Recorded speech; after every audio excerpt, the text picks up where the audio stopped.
In all honesty, I'm scared to say the truth. I'm scared to go out to, if I get fined again, I can't even pay for the first one. It's.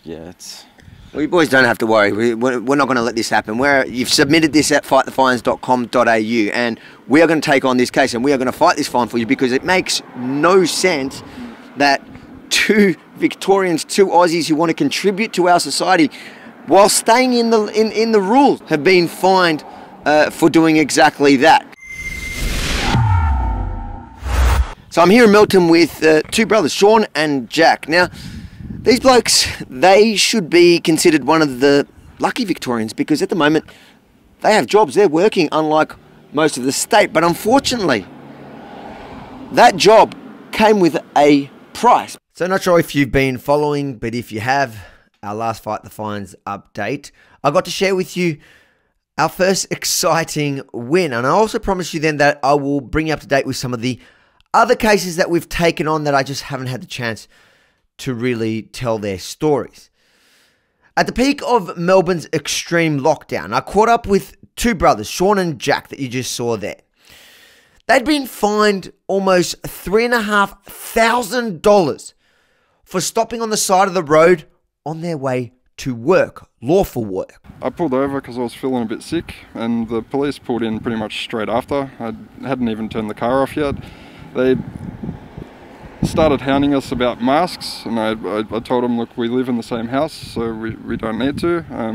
Then they started saying that we were there for drugs, like we're meeting people there, and they searched the car. I've never had the car searched ever. They searched the car, found nothing. Then they said, look, we're going to have to talk to our sergeant to see whether we're going to fine you or not, and then we got the fine in the mail. So the fine was not for drugs, was it? No. The fine was for being someplace without a reason. But you're on your way to work? Yeah. And you go there every day? Yeah, pretty much, yeah. I go through the checkpoint every day, and I've been cleared every time, so I don't understand. This is a repeating pattern we keep seeing. Police abusing emergency COVID powers that they've been given to justify their authoritarian behaviour.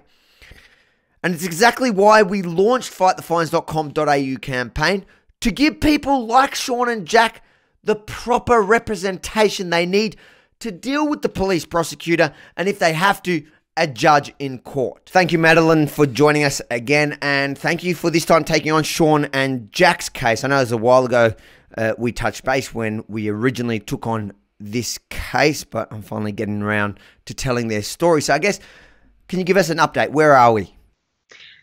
So Jack and Sean have both submitted an application for internal review of the infringements issued to them. At this stage, Sean has received a response to that. The response is a rejection of his application. My understanding is that at this stage Jack hasn't, but we can assume that his matter will likely follow a similar course. And we can assume that not just because his brother had that outcome, because pretty much I haven't seen one that has been put through review through fightthefines.com.au. All the cases we've seen there, they've all been rejected at that internal review. Is that right? The internal reviews that we've seen receive a response have all been rejected. My understanding is that is an experience that other law firms across Victoria are reporting as well. $3,300 between the two of you for going to work. How do you feel about that? I think it's appalling. The police should be there to protect us, not to fine us just for pulling over for my brother feeling sick. Jack is right. It's absolutely appalling. All of this. And the worst part of this is that just engaging a lawyer to fight the fine, in or out of court, costs a lot more than the outrageous fine itself. But it's a principle.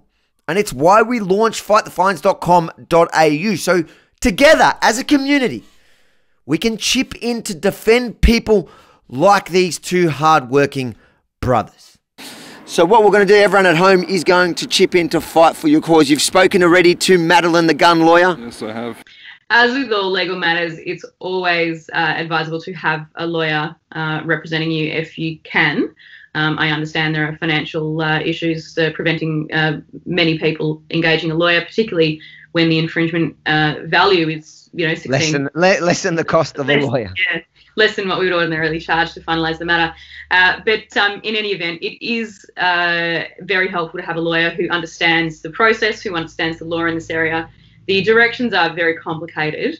And as we've seen with Tony, he was of the view that he didn't have a defence, and ultimately was given advice that actually, no, he did have a defence, and his matter was ultimately withdrawn when that discussion was had with the prosecution. We're going to fight for you, and we're going to hopefully win it, and everybody at home can help support the fines at fightthefines.com.au. How does it feel to know that there are people, thousands of people in Australia, around the world, that are going to stand up to defend your right to go to work? I think it's amazing. Yeah, it's unbelievable. You guys, Rebel News, yeah, amazing. Well done. If you love this idea to fight the fines down under as much as I do, make sure to hit the like button below and share the video far and wide, because you never know who on your friends or family list can benefit from this campaign or able to help us help others. Again, fightthefines.com.au.